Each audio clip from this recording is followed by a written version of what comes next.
Mike. It's another Mike Morning, over here. Mike We and Mike. Good survived morning. Derby, or I survived Derby rather. You were in the joys of your home watching from back in Chicago or wherever it is you were at. I'm hoping you were watching anyway, Mike. Yeah, definitely. It Yeah, was it was a fun event and a great start to professional pool. Great successes for a lot of guys, and that's why we decided to go and have this morning edition of Dogging It. As you can see, my man Joey Ryan didn't make it, but we got an upgrade, man. You know, over here. yeah. Always fun to be here. And you're right. It was a great week, kickoff week for the year, because it's Derby is, as you know, you were there the whole week, which is a grind. Uh, but it's I'm sure you felt even more excitement in the room than I felt watching it. But you could just feel it that there were so many people there. The fields were overflowing with players who couldn't wait to get in there and play again. So many European players in there this year because of the Moscone points, and I think because it's been a couple of years since Derby's run, and it's such a fun tournament to be at.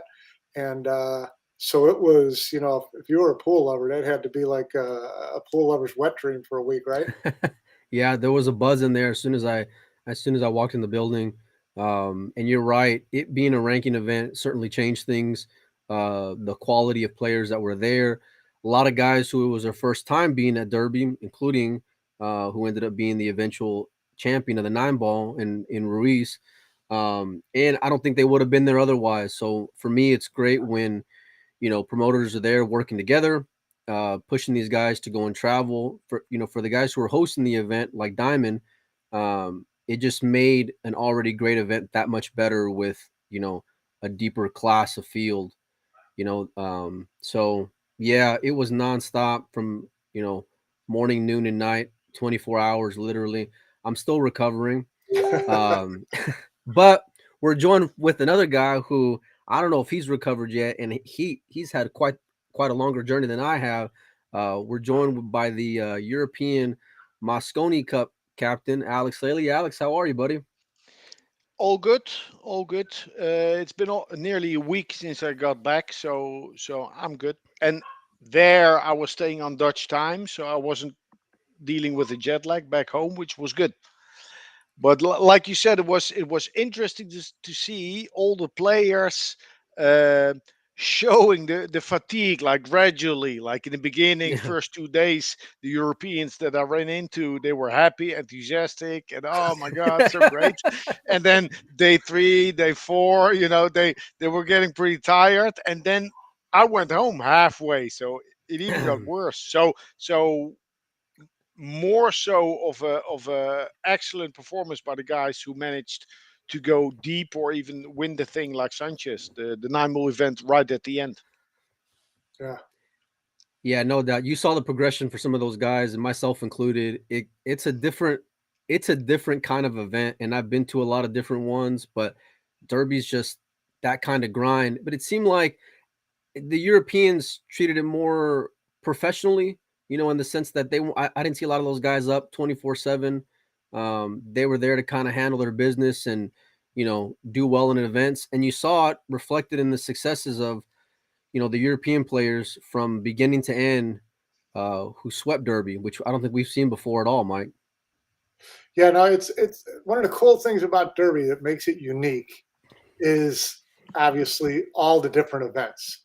And the players who take the time to go there, they want to be dialed, they want to be involved in all the events. And Alex, I thought it was really interesting that you posted when you were going over there that you were basically going over there to learn a little bit, learn some new tricks, watch a little bit of one pocket and banks play a little bit, kind of as much education as anything like that. You weren't going over there to watch the European players for Moscone Cup consideration or anything like that. You were going over there for your own personal education. And I think a lot of the players kind of look at it that way, that they go to Derby and it's just like this is like boot camp on steroids. We're gonna learn what I can learn from bank pool and see how I incorporate it into my 9 ball game and learn about one pack and learn about the different moves and just get my mind working in different ways. Is that the way you look at it? Is that what you think Derby is most beneficial for?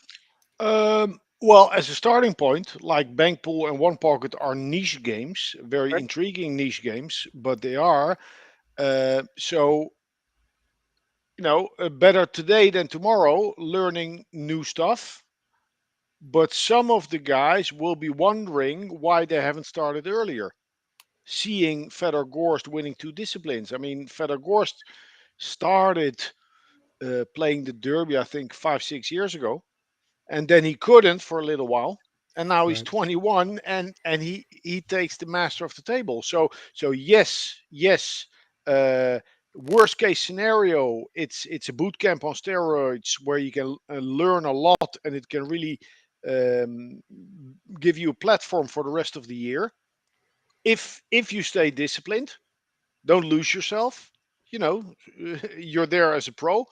Um, and some like Shaw, like Filler, like Gorst, they're in it to win it. Well, I mean, you talk about Gorst winning two out of the three events, and neither of them were nine ball. I mean, how crazy is that? So, how much he's learned, and he's, you see these younger guys come over to Derby, and they play in banks, and they play in one pocket, and they don't know their way around well, but they learn so fast. I mean, they're obviously very intelligent uh, people when it comes to these table games, and so they learn very quickly, and you could see them just like absorbing this information like a sponge, and they can't wait to apply it, and then to see someone like Federer go around, a couple of years later and win, banks and one pocket is just crazy, isn't it? I'll tell you, at the Moscone, I was having a chat. We had many chats, but with Albin, and he said I want to get into one pocket a little bit because I want to see more shots. Like if you talk about Albin Ocean, the reigning world nine ball champion, he's a very good defensive player, but still he recognizes what playing different games, what value that might add to his game. Still, Yeah, exactly. What do you think that, and we'll just continue on talking about, Federer and his successes. What do you think about his game that allowed him to do so well in the one pocket? well, he's seasoned. This doesn't come out of nowhere. I think it's 3 years ago he matched up Shannon Murphy in a long bank pool set. Like Shannon Murphy is one of the best bankers in the Midwest, one of the best bankers in the States. That tells you something. And at the time he was playing, he was matching up one pocket. So he's been around the game a lot. And so also a lot of credit to him and his team because he teams For up with sure. the Sword Brothers. Right. They're clever guys, smart, lucid. They think about what's best for him now and in the long run. So he just. I mean, he didn't just pick the fruits this tournament, but it doesn't come out of nowhere. Yeah, what many people forget is that, the last time we seen Federer play in an all-around event similar to Derby was Aiken, and I think he was in the semifinals or the finals of that event, and that included having Dennis there. The kid banks the ball so straight, and we saw that, with Filler having success a couple of years ago. Whenever he played Tony, it's that you literally cannot go and leave them a straight back, and then once they go and nail it, they can run eight from anywhere. Their cue ball is impeccable. Decision making. Federer, more than Filler, I think he's more tactical. Whereas Filler, if he sees something a little juicy, he's so confident in his ability to put it in the hole that maybe he'll take a bite, when maybe he should kind of move a little bit more. Well, But we've seen, that's the interesting part about one pocket that you get to profile a player. You see very clearly what his approach and what his shot selection process is. They're both amazingly good, and still, Derby City race to three, forgiving pockets, sliding cloth. That's a different ball game than maybe playing Tony Cho and in a race to 40. right. Of course. But we had the championship. You have three disciplines and some, like also the Bigfoot and the Banks ring game. But out of the three disciplines, he did what was needed, and he is smart. Of course, he has very strong technique. He's a student of the game. He's a young guy, and he manages himself because uh, whatever billiard brain you have and skill you have, staying in it and being disciplined and managing your energy and being able to still bring it in the end, that's something. Yeah. It'll go and wear on you. I remember talking with Mario He during the last day of the one pocket, and he was like, "It's so tough to transition from playing one pocket, towards playing nine ball." He's like, "My brain, it just can't go and handle that adjustment." Well, Feder Well, does a good job of it. I'm sure he'll like it, and I heard he's already for some time now watching a one pocket on YouTube. He's, like you guys said in the beginning of the show, they are professionals, and the future of the game is rotation pool. Right. It's nine ball and ten ball. So they maybe they have an interest or a passion, but they will always look from the perspective of becoming a better rotation player. But still, Mario Hay is a chess player. He's a good poker player. He'll like that game for sure. yeah. And they all love a challenge. I mean, they're all cerebral, whether they're playing chess, whether they're playing pool, whether they're playing whatever, and they love the challenge. So I think they love the challenge of a new game to learn and continually get better. I mean, I was watching the one pocket, and it was very interesting watching like Feder play Jason and you know Jeremy Jones doing the commentary and to listen to him talk about it. And he'll point out where okay, he's not seeing this shot. It's there, but he may not know this move yet. Right. And it's something that changes over time because then they'll look back on it and someone will say, what you could have done is this, what you could have done is that. And so I think these young players, especially guys like Federer, love the challenge of learning and knowing all the moves and all the correct ways to play. And so, it's not surprising to me at all that he's come so far so fast. Yeah, and it'll be impressive, I feel, to see how fast the progress is going to be, not just for Federer, but for all the guys that were here. Dennis Grape, he's maybe a bigger surprise than Right. Federer. Not taking anything away from the Ghost from Moscow, but Grape really wasn't on the one pocket radar, and he finished fourth. Um, s- He so spent a lot of so that trip here in September playing a lot of one pocket. And a lot of people don't know that, but every time he was done with the tournament, he stayed in some Greece. I remember back in Aiken, I think he was playing Shane Wolford some, and I know Shane's not a known as a great one pocket player, but it was like throughout the entire trip of him traveling with Mario and Alex, he was the one that stayed in it, all the time, and it showed. It reflected that in this trip with Derby, finishing fourth yeah. for Dennis was huge. Well, I'll tell you, he practices back in Tallinn, the capital of Estonia, with Mark Maggi. He partnered with him at the World Cup of Pool a couple of times. He's 23.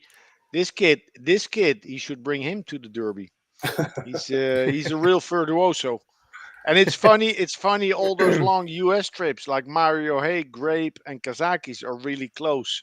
So I was getting pictures before when they were in Chicago, and now they're in Louisiana and Buffalo's hanging out. It's real fun.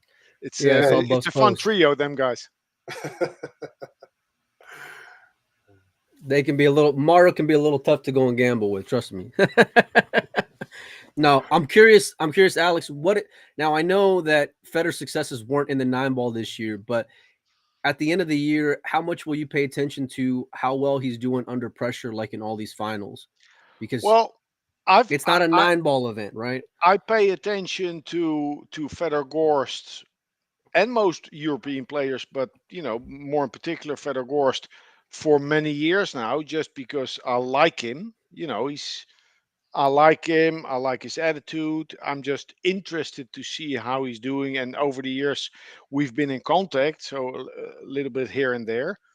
Um, Now, in regard to Moscone Cup, hopefully I get to be the guy that picks the team, later. But last Moscone Cup, it was close. I picked Kachi in the end, and then you know Gorst is just proving where he is with his game right now, and he was good 6 months ago, but he just Right. seems to be getting better and better. And maybe Carl and me, we've contributed to that by not picking him. Being Kind of tougher, being more motivated to show where he's at. a chip on That's his shoulder. Yeah, that certainly was the case a couple of years ago when he didn't get picked and he turned around and won the world championship, right after that. So, yeah, the motivation is there. And let's face it, the kid's 21. He's going to have, his Moscone Cup appearance is going to be double digits before you know it. So there's not much concern about that. And like we always say, for whoever the European captain is, it's uh, the toughest decision is trying to pick that fourth, fifth player because that group that's in 4 to 9 is so tight and so close, that it's just Right. you're gonna leave someone really in a bad mood no matter what you do. Yeah. Yeah, and in regard to that, we now have the rankings, and we're looking at going back to having three 3, ranking players and two wildcard players. right? So that's, and it's still going to be a tough pick for number 4 and 5, but overall, it's nicer. Maybe more surprises. Someone could do really well and qualify through the rankings and be a surprise Moscone Cup player. Yeah, but credit to Sanchez also. Yeah, For He sure. won 2 Euro tours back to back, and he came close. He finished third or second in the third one. Um, he did well in the U.S. Open, but He not did. really a big time player yet. And now he won a big one. yeah, And the first one, which really sets you off nicely for the rest of the year. yeah, sure does. No, he's got a leg up, and I think from my money, the rankings were made for a player like a Ruiz or a Grabe or some of these guys who have maybe been just on the cusp of making a Moscone Cup team, but not quite, crossed over that line yet. Hmm. Yeah, of course, if they can force themselves in with the rankings where there's no decision to be made, that's where they want to be, right? Because the toughest thing for a European player is to be a first-time player in the Moscone Cup. Because if it comes to that wild card decision, 9 out of 10 times, it seems like the captain's going to pick someone who's been in that arena before. So if you haven't been in that arena before and you want to get in there, you force yourself in by points, and then there's no decision to be made, right? Yeah, yeah, and that's the good thing about the rankings, transparency. But also, what will become interesting, at what point a player will choose rest over points. Because if he were to play all the tournaments, it's going to be a very busy year, and it will be a difficult choice at times if he plays or stays at home.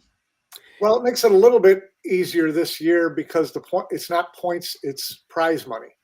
So, you can miss a Euro tour or two and not really be penalized because, Hmm. Oh, the because of the most, lower payout, you mean? yeah, if you win first prize, it's adding 5,000 or 7,000 to your total for the year.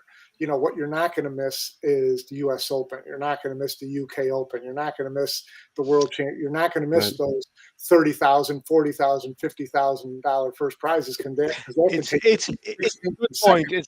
It's like they do in snooker, and I want to make clear that it's 5,000. It hasn't been more over the past 30 years. But no, this year they added more. This Okay. this year they did improve the prize money of the Euro Tour, which I think is, that's good because it's a result of the ranking system telling promoters, listen, either step up or you're going to get left behind. So the Euro Tour is really not going to have any choice going forward but to find a way to up the prize money. Otherwise, they're not going to be on that list, right? Good point. Yeah. Alex, I want to talk about what you mentioned briefly. Not knowing whether or not you're going to be back. Do you have any idea when you might find out whether you'll be the European Moscone Cup captain? Um. Well, Emily and me are going to have a talk. I don't know. We'll see. I'm taking nothing for granted, and cherish what I had, and hoping for a bright future. But I'll be fine. That's a good attitude to have. I Yeah. also I also saw, Alex, that you're looking into doing more coaching and clinics in the States. Is that right? Yes. Really? So I quit. I quit playing professionally in 2007, long time ago, very early. I had young kids, and I've been, I've known for a long time that once the kids get old enough, I'll be going to the States more in whatever role it might be. And I got to go from my wife. They're old enough, so I'm going to be scheduling coaching in the States. And of course, if I go coaching 6 days, I'll add 2 days to play. Yeah. So I like those ratios. from a coaching standpoint, when you come over here, are you looking to will you be a pool instructor? Or are you looking for players to coach? Ha, who pays decides. Firstly, that, but I'm a trainer coach, so there's a difference. There's Yeah, training, skill acquisition, and right. there's coaching where you help someone grow as a person and in his motivation and mindset. So that all depends. I'm in the process of working out a couple of formats. I'm in contact. July, second half of July, I'm going to be in Chicago. So I would like to have a cocktail, Mike. We're in. You're Yeah, in. yeah. So exactly what the role. It depends. I've worked a lot over the years with champions and with amateur players, and I enjoy both. So I was, helping a couple of guys at the Derby, not paid, but just they were asking questions. And if you ask a question with me, I'll give you an answer up to the point where I'm really getting fed up. Yeah, But I like to teach and help and help people spike their learning curve. So it depends. Everything's possible. yeah. Could you see doing something? The reason I mention it is because there was a big thing like with Johan and Fedor early on in Fedor's career, spending a couple of years with him, really helping build that. Could you see coming to the U.S. and taking a player or two under your wing and really developing them into a world class player? Oh, I would like that, but that's you know um, that would be difficult financially. Not that I'm like everything is possible, and Yeah, online work is very possible. I would like that. Of course, a long-term relationship with a player is very fulfilling. Assuming that you have a productive cooperation, but I would like that. But that's something that would need to grow. yeah, Like the player chooses his mentor. I I cannot see pick a that. player. yeah. And hopefully most of the young and upcoming players are already working with someone. If I can be part of the process and work with the player and talk with the coach that he's working with, like on a day-to-day basis, that's already a good thing. Like, I'm still talking to a lot of players back in Europe that I've worked with in the past, but I'm just interested and curious, and I always tell them keep communicating. I'm there up to the point that you're writing and texting every day. A guy like Pius, he came to the Netherlands once. He Pius Labutis from Lithuania, and he did pretty good now at the Derby. I'm just happy to see that. But actually, I hooked him up with D. Atkins. Like D. Atkins is a very, very good guy for leading and coaching younger players in the States. And of course, there are multiple people like that, but I happen to know D, and I appreciate the work he does. Interesting. I want to touch base a little bit, Alex, with you. Making those calls when it comes to wild cards. Jason really hadn't done too much last year. Prior to the Moscone Cup, and a lot of people maybe felt that Federer was more deserving. What did you see in Jason that maybe others didn't? Obviously, we Um, know what he's done since then, but at that time, well, my choice was between Eklund and Federer, not between Jason and Federer. Because Jason, apart from what he could do on the table, is has a very strong presence within the team behind the scenes. So what I saw in Jason was his presence and his being a team player and a team leader, and he already showed that before last year. Um, but this year he really came into his own, and that was helped, of course, by his results. So it's easier you know to take the Right. stage when you're actually performing. So we didn't know that he would perform beforehand, but the good thing was that he played that match with Orcolo. The ending wasn't too heroic, but there was a lot going on at the time. But the thing is, he was preparing hard for that, and he was preparing hard for 100% 2022. Like in 2021, he took a step back a little bit, but by accepting the challenge with Dennis and committing to playing all the tournaments that were to be staged in 2022, he just turned the switch. Yeah, Um, we did a little bit of work beforehand, nothing new, but it sort of helped him to realize how to up his game.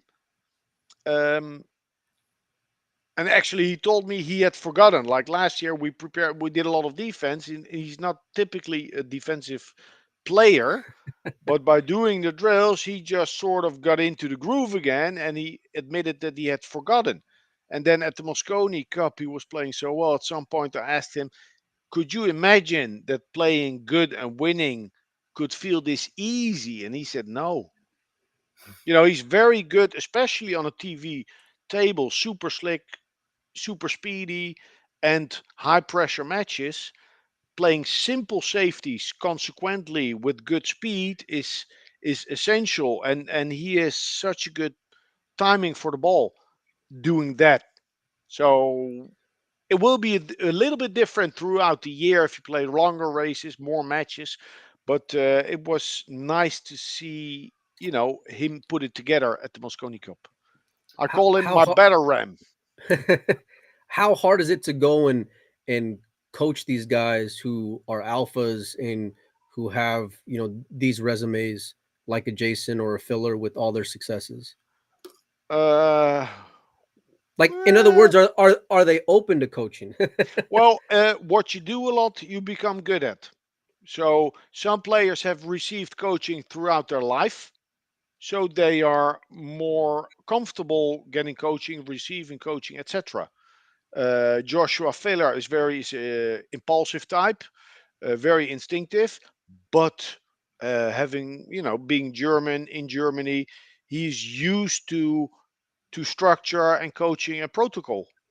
So that makes it easy. But maybe the most coachable of all of them is Gorst. better. Yeah, Fedor Gorst is just a sponge. When we were together in Coventry, was Coventry last year for the Moscone Cup. It's he was absorbing everything and sharing. And I said, listen, if by the time you get 30, you're gonna fall over because your head is too heavy. Um, so alphas, yeah, but they got there for a reason, and that's not just sheer talent.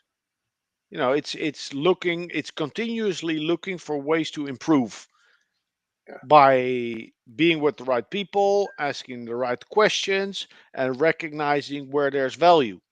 So no, I don't think they're stubborn, actually. has he has he peaked? Has Federer peaked, or can he, or is he going to get better? He's going to get better. Yeah, he's gonna get better. Yeah, You know, no doubt. uh, uh, uh, he has peaked, but he's not the type. It's the fruits of his labor.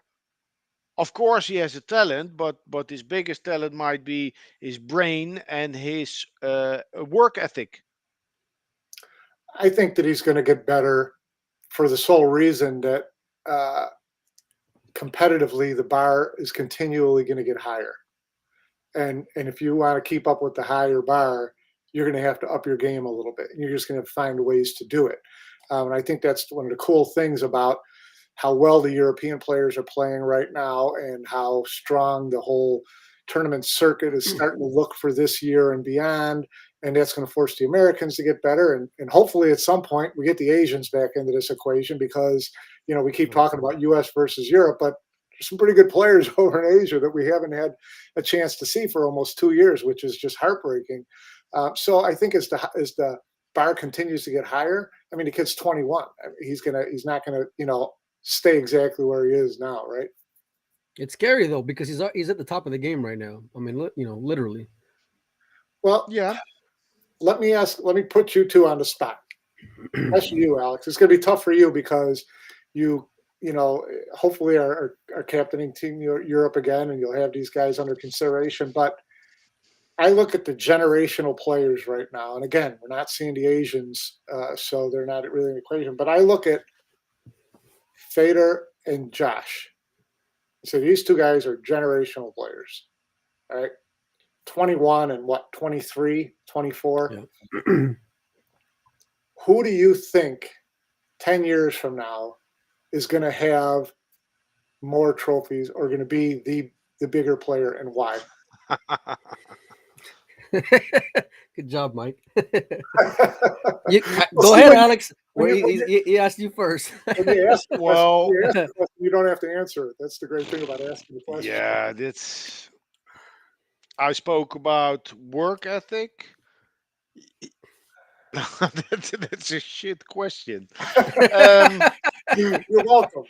yeah, because they're both so good, but the way that Fedor They're just Gorst so plays different. the game and handles his profession just makes me assume that he's going to be a little bit more consistent.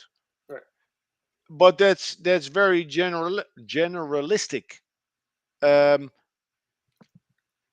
but Josh Filler is a left-handed player, very instinctive.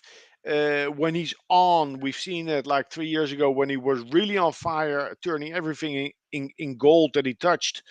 He's still good. He's still winning. Um, No, I can't. No, listen, I can't answer. I think they're so good, and they have such good work ethic, the both of them, that question from you might be answered by external factors, Yeah, could be. which I would like to think about that, Yeah, but I yeah, think that's the case. yeah. I gotta open the door. Wait. What do you Yeah. like, Mike? I mean, it's really splitting hairs. I think up until this point, Josh to me has had a little bit more tournament success.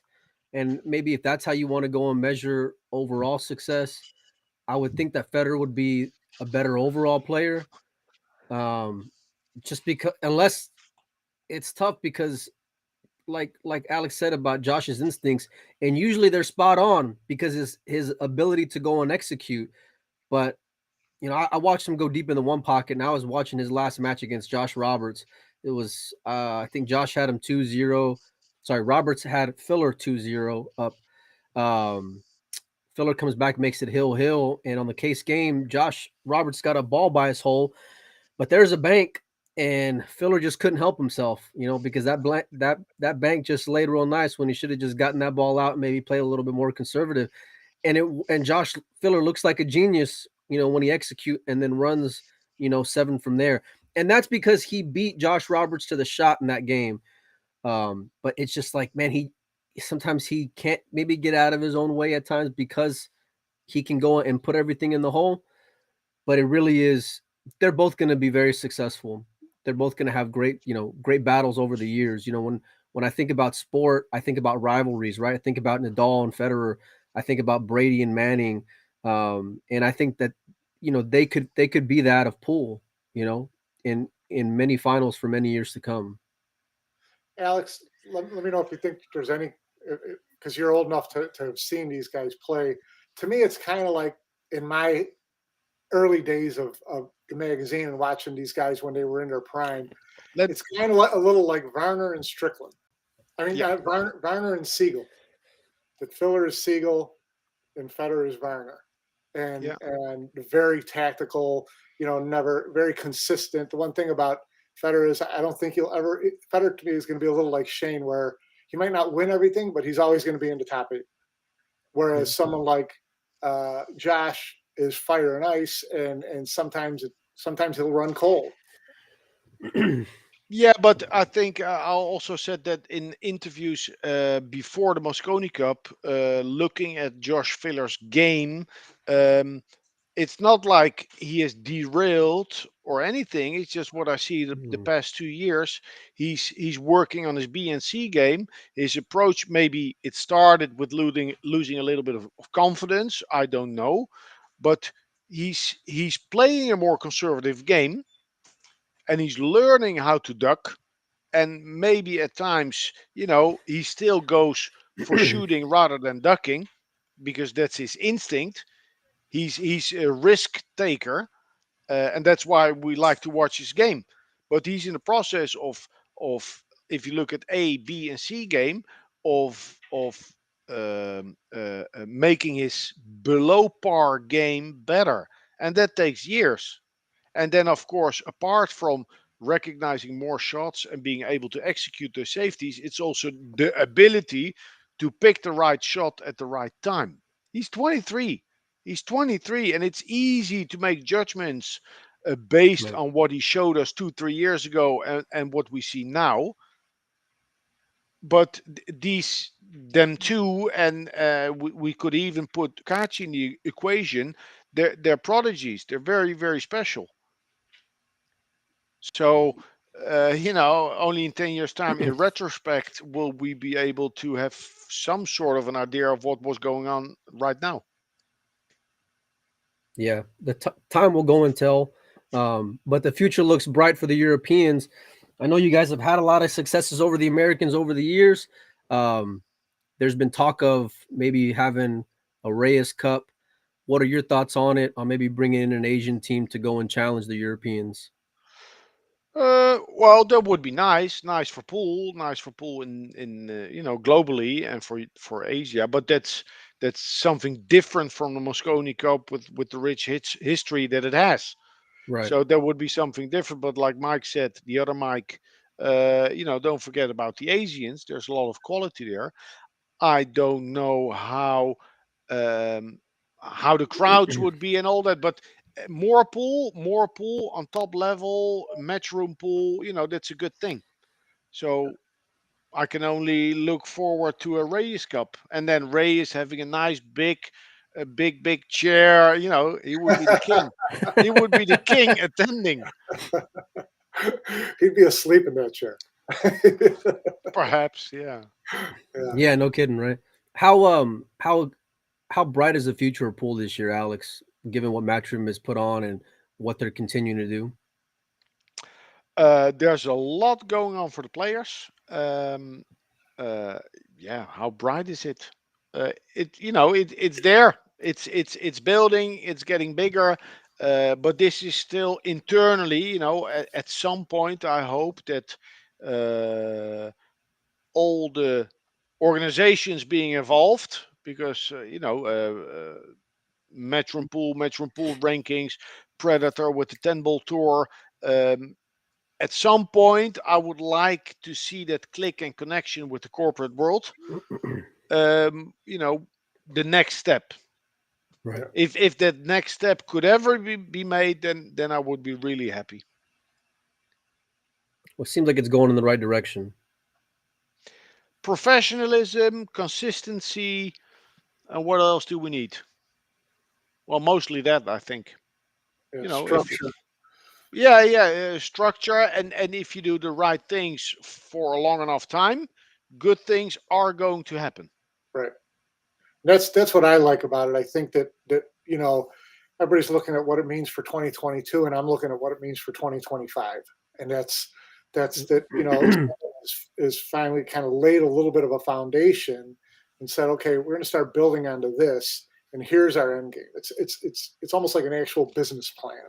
Yeah, yeah, Yep. because I think so. This is a structure, and if the structure is continued, then you get to change the culture, Exactly. and then it'll become easier to make structural changes. So it's a it's a movement. It's progress that is the hardest in the beginning. when you don't get to see the end game or the actual result. But the longer we continue to build and do this, the stronger the momentum will be. 1,000%. Well, Alex, listen, I don't want to keep you too much longer. I appreciate you coming on with us. I know it's late over there. I know you've had a long derby. God knows I have. Panozzo, Panozzo, you got anything else for us? No, no, not at all. I just want to make sure Alex, rings me up when he comes to Chicago because I got a couple spots for you. I will. I will. Alex Lely, we appreciate your time, man. Thanks so much for joining us. Thanks, Max. Bye bye. Thank you. Later, brother. Boy, Panozzo, that was fun, huh? Yeah, it's great. He's such a he's such a thinker, and he's so pragmatic and Right. measured in what he says, and he's always interesting to talk to because he always comes up with some perspective that you hadn't really thought about. And I sure hope that they continue with him as captain of Team Europe No doubt. because I love him in there. I mean, I'd love to see the U.S. win, but you want to win, with your best against their best, and I think he's their best captain. So, and I love the fact that he's going to come to the U.S. and do some teaching over here. And I think that, I would love to see a couple of younger players hook up with him and say, "Listen, I'm willing to learn if you're I willing mean, to give me time." if you're one of these guys who wants to up your game and be more professional, and Alex to me seems like a no BS kind of guy, straight shooter, Absolutely. and is going to go and tell you like it is. Um, Hearing that he's coming to the U.S., I'm shooting him a message, and I'm figuring out I'm figuring out how I can go and link up with them Taking to a run go at the and Moscone Cup, Mike? no. I'm saying like if I was one of those guys, you know what I Yeah, mean? absolutely. I think it's a great idea. I think it'd be difficult not to go and have him back, right? Because he's won You know, last year. I don't try to guess what is going through the minds, at Matchroom in terms of how do we continue this? Do we need new faces every couple of years? Do we want to Right. give someone else a shot? It's never going to, in this case, it's not going to be dissatisfaction. It would just be from a purely, tactical or business, standpoint that they would consider replacing him. But I certainly hope not because I think he's terrific.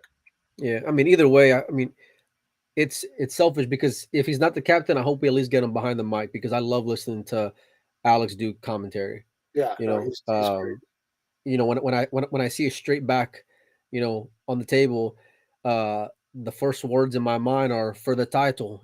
That's what I hear. That's what I hear in my head, Mike. Yeah, So yeah, yeah, and it never fails every time. And I watch a lot of One Pocket, so it comes up quite a bit. yeah, But no, he's fantastic, and you can say, well, there's a lot of great guys to go and choose from, but you still got to go and manage personalities, and you got to put guys in specific spots and pick guys for specific reasons. yep. Hearing his insight on Shaw and why he picked him was fascinating.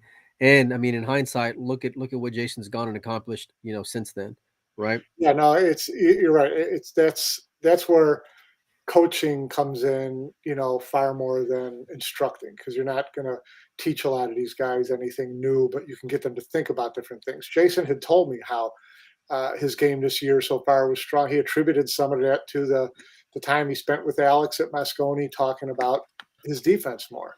The reasoning being, listen, we know you can make every ball on the table, Right.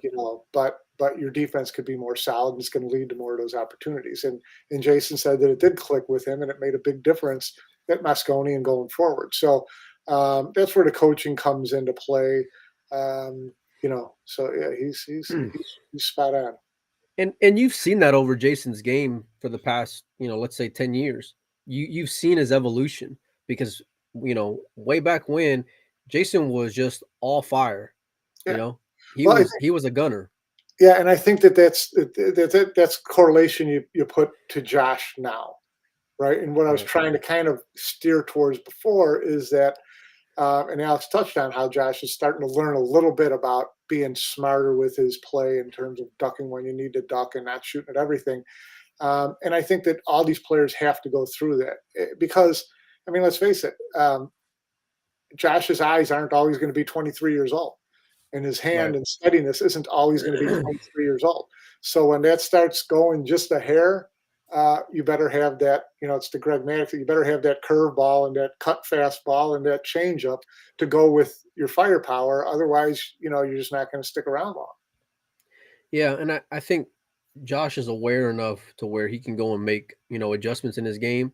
Um, Even though he's got such superb, executing of just putting the ball in the hole, his safety play can be pretty fantastic to go and watch. And he's got a long safety game where, I mean, he can go 2-3 rails and lock you up. Yeah, His vision on the table is to be admired.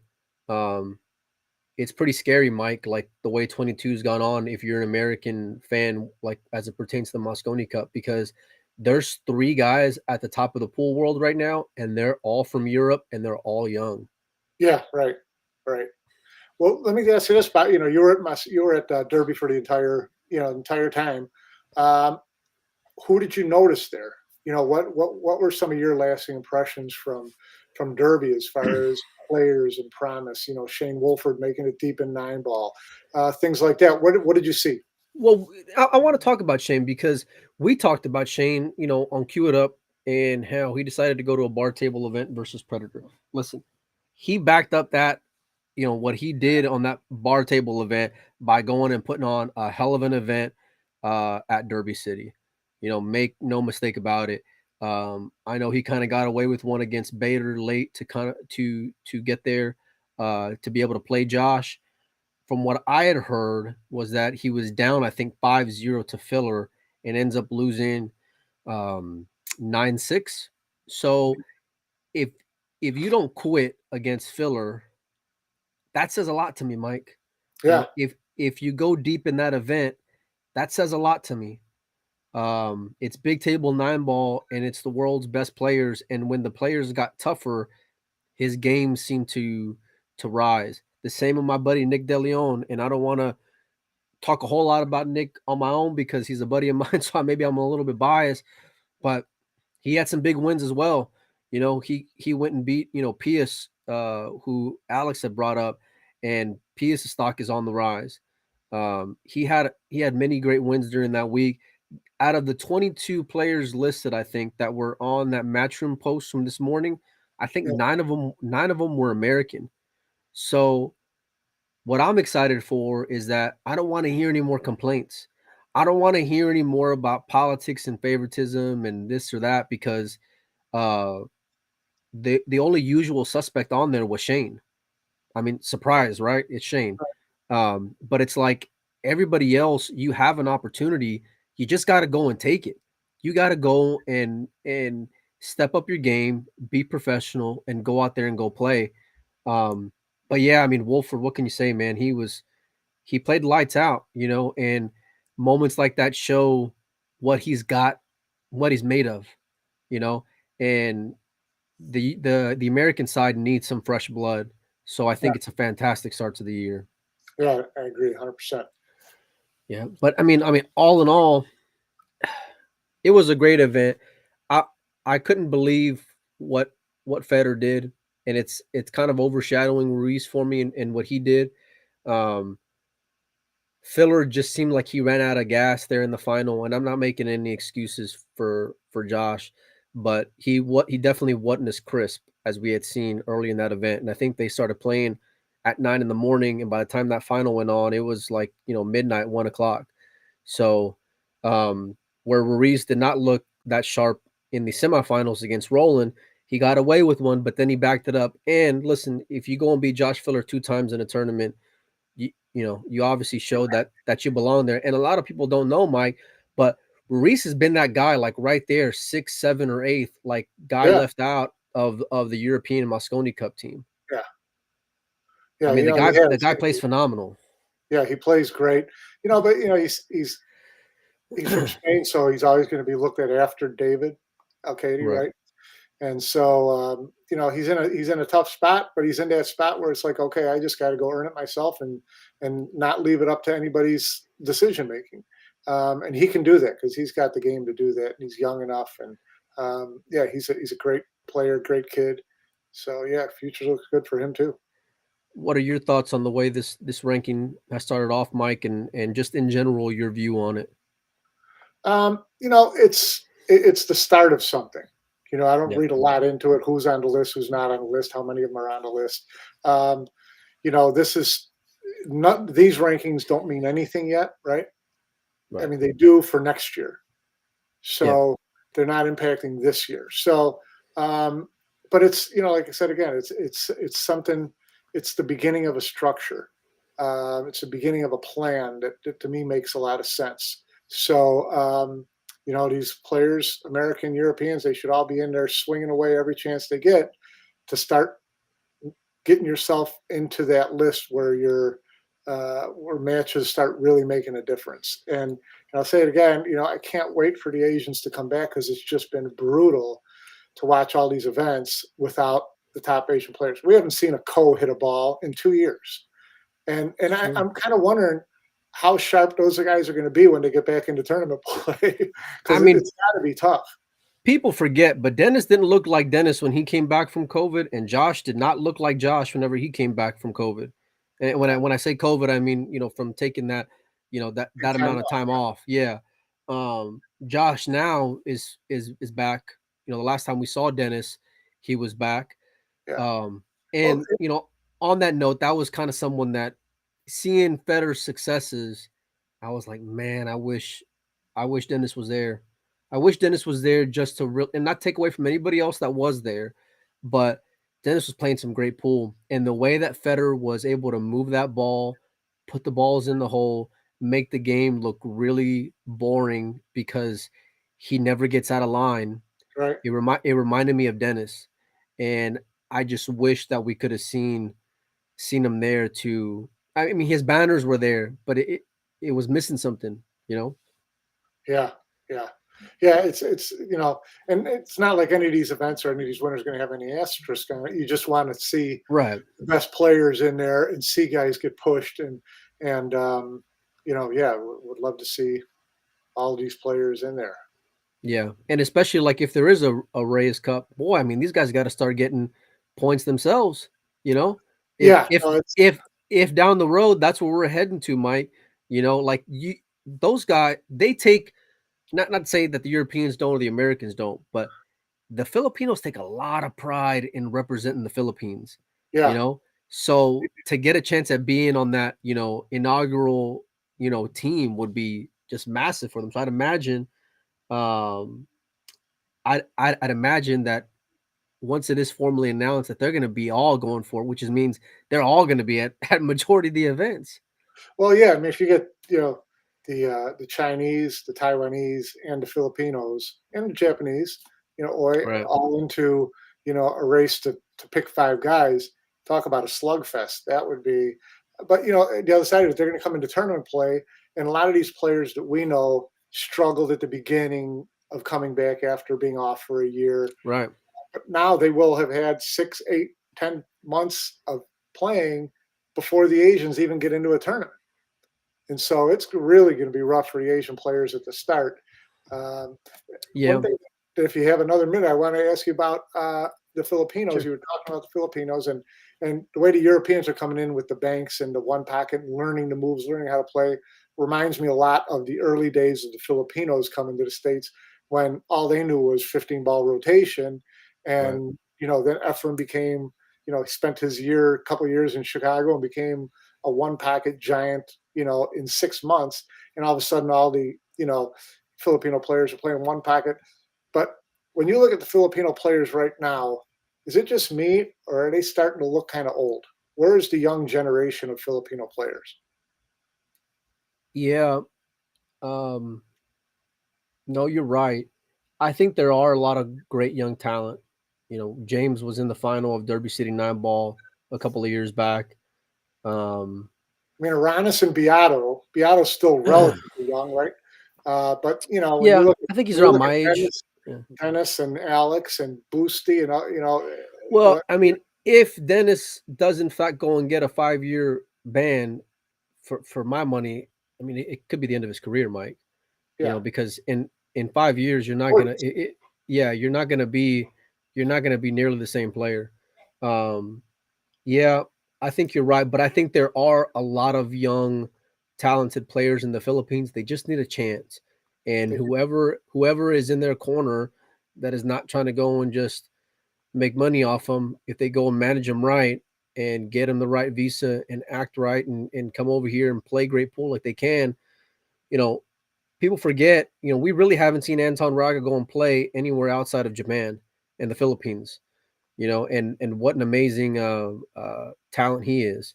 yeah, And he's one guy that, for my money, Mike, he can be a top, three player in the world, not just in the Philippines. I mean, out of everybody. yeah. Um, so yeah, I mean, there are opportunities. Alex isn't quite the same Alex, but then again, Nope. he beats Federer, in Vegas, 6 months ago, and I know the rules were a little bit different, but still, but he didn't look sharp coming back from COVID year, taking a year off from pool. And you're right. I mean, guys aren't going to go and get any younger, uh, but guys have to go and come over here and get uncomfortable. Like we see, if Roland and Carlo and Dennis and these guys who are well aged and seasoned can come over here and have successes. Imagine what those young guns can go and do when they got sharp eyes and Yeah. Well, can they just got to get the opportunity, and you hope that they do. I mean, for a lot of years, the Puyat right. family, kind of funded a lot of those Filipino players who were over here. And you hope that something like that in the Philippines can happen again, where these younger players can get funded to go to the world events, European events, U.S. events, Right. and start getting that seasoning that they need. Well, they're gonna have to, and someone's gonna go and start getting matchroom ready, because if the Reyes Cup is gonna be a thing, then that means you got to start playing a lot of these big events that are coming up, not just coming over here to the States, but you got to start playing matchroom events. You got to start playing the UK Open and European Open and They got to get whatever on it the is you got. radar. Yeah, and I mean, I hear there's other events that are in the pipeline as well. So you got to go and take a risk and take a gamble on yourself. And I know culturally it's different out there, and I understand. But there's a lot of guys with a lot of great talent. But at the same time, I'm excited to see all these Europeans go and learn different games. I want to see anybody who's comfortable in what it is that they're doing. I want to see them get uncomfortable. So like the great American one pocket players, I want to see them with heat on them from the great Filipino players. I want to see them with heat on them if the Europeans can go and learn the game. And I want to see great players go and match up in whatever discipline that they're great in, Mike, Yeah, um good and I point. think that from so many facets and so many people doing gambling matches to tournaments to whatever. Uh, there's a lot going on. There's a lot of options for guys. Promoters are hopefully going to start working together. We're seeing that a little bit. I'm excited for pool, man. I mean, I am, and it's not cheesy or cliche. There's so many things coming up. I mean, we got Wisconsin coming up next. We got my buddy Romero is having an event out in Louisiana. You got what else? Premier League coming up in February as well.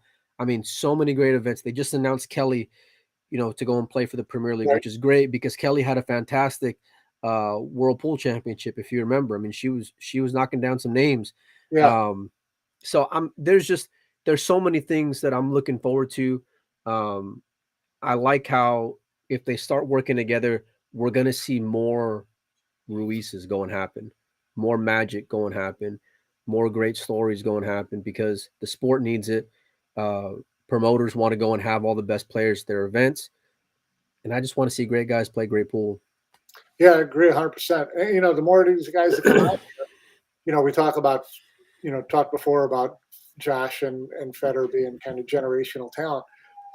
They can be generational talent, but I don't see anybody dominating a pool year. I don't see, it's going to be really tough coming up because there's so many big, good players you're going to have to go through to get to the end of any tournament. And I mean, when you think about dominating a year, that's what makes what Albin did just that much special, that much Yeah, more special to me because of the level of difficulty that it is. Now, you said it earlier. I know there's no Asians here, and that would make a difference. It would. If you had Team Taiwan coming over or Team China showing up or both of them, or the rest of the Japanese players, more Vietnamese. There's a lot of strong players out of there, Mike, who can go and make a run and go deep and win it. We saw, I think it was Wu Kun Lin go and snap off the diamond event right before the Right. World 10 Ball Championships in September. He hadn't played pool and at least on a level like that. I mean, I know there's stuff over there, but you know what I'm saying, Mike. Yeah, sure, Um, sure. so, but we miss those guys for sure. Pool needs them, Yeah, and as the sport is growing globally, having those guys back will just make everything else that much better. it For does. Then it doesn't look like Europe against the U.S. It looks like a world game again. And a lot of those guys, they don't even have to win events, but you add right, them to the mix, and every match you play to get through to the quarterfinals, to the semifinals, to the round of 16, whatever, you're going to run into another tough player, and it's going to be tougher and tougher for guys to win consistently. And that's what you want. You want to see, you want to see the round of 16 be a bloodbath. for sure. So yeah, it's exciting to think about, and hopefully we get there sooner than later. Yeah, real quick, and I'll end it here. But Okay. how I got to spend the last couple of days at home watching the Derby City. It was brutal, and that's putting it. That's me being very Are we PC talking with about? with Are we with talking with, with, about? with my feelings. Are we talking about Mika and Jason's weight, or are we talking about just the? No, I mean just following the event from home. I Yeah. mean that website, the way that those matches were scheduled, their inability to me to kind of be flexible as far as what you're showing when you have so many tables to go and choose from. I don't understand it, Mike, and I'm not here to burn any bridges. It's I just how hard was it for you being at home all week, for the viewer being at home all week?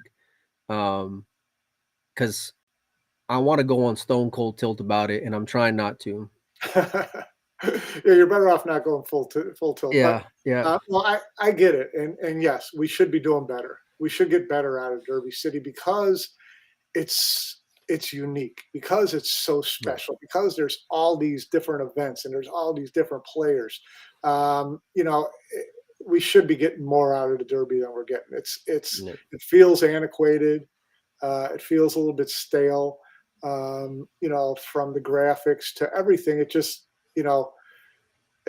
it looks like it was 10 years ago, where everybody was like, "Oh, this I is was great." in the TV arena, and they literally got these like poster boards around the arena that have been there since '94, and I'm just like, man, we can't like that can't get freshened up. I can run to Kinkos and go and get these cleaned up for you. You know, Yeah. I just I don't understand it. It's very very frustrating. It really is. Maybe I had my head under the sand because I was there for a week, so I didn't really get to see how maybe bad it was. I was trying to, in hindsight, I wish I would have stayed longer. And I told my wife this before I left. I said I should have stayed on the back end because the 9 ball matches, especially the last day, turned out to be incredible. Yeah. I would have loved to. I would have loved to seen them. I know a lot of fans at home would have loved to seen them. If we were able to do what me and Joey and Mark did out there in Vegas, just with a phone, a tripod, and restream, I know that those guys with a lot much more experience can go and get something on there for the fans for those outside tables. You know, Yeah, no, um, there's no doubt. It's got to get better going forward. It's too good an event. There's too many rich stories and rich matches and just great stuff happening to be limited to 3 or 4 matches a day on television. So agree 100%. Uh, you know, uh, I don't know how they change it, but they need to discuss it. And this is another area. It's not just with the players. I think with the promoters as well and the streamers.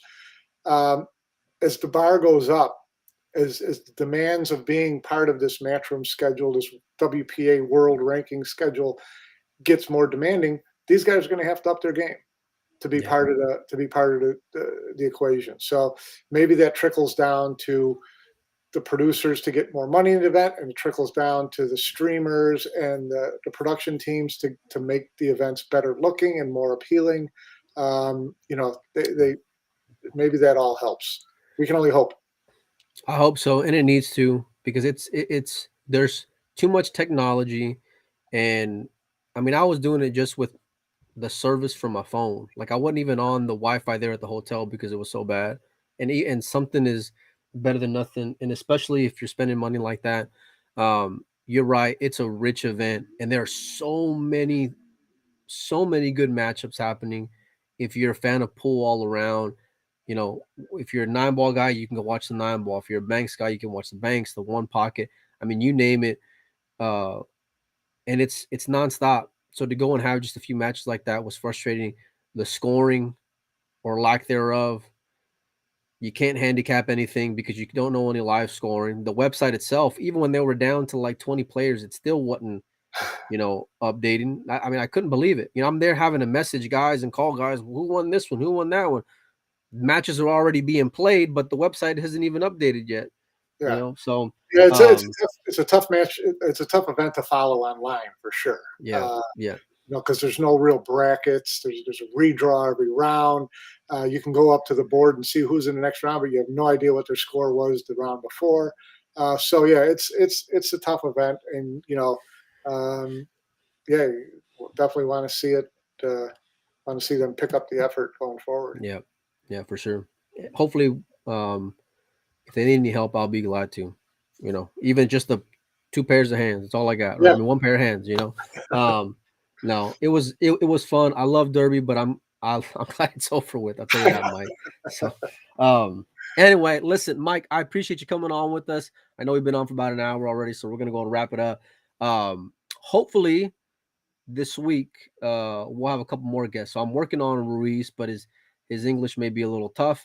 And then we're working on getting Emily on here and getting her thoughts on the rankings and how this first event went off, and we'll pick her brain a little bit as far as what's coming up. Hopefully we can put some heat on her too, find out when we're going to get these coaches announced, Mike. So I'd love to have you back if you're free later on in the week as well, hey, Mike. if she allows me to be back on when she's on at the same time, I'm good. On that note, we'll see you I'm guys back. later. See you guys.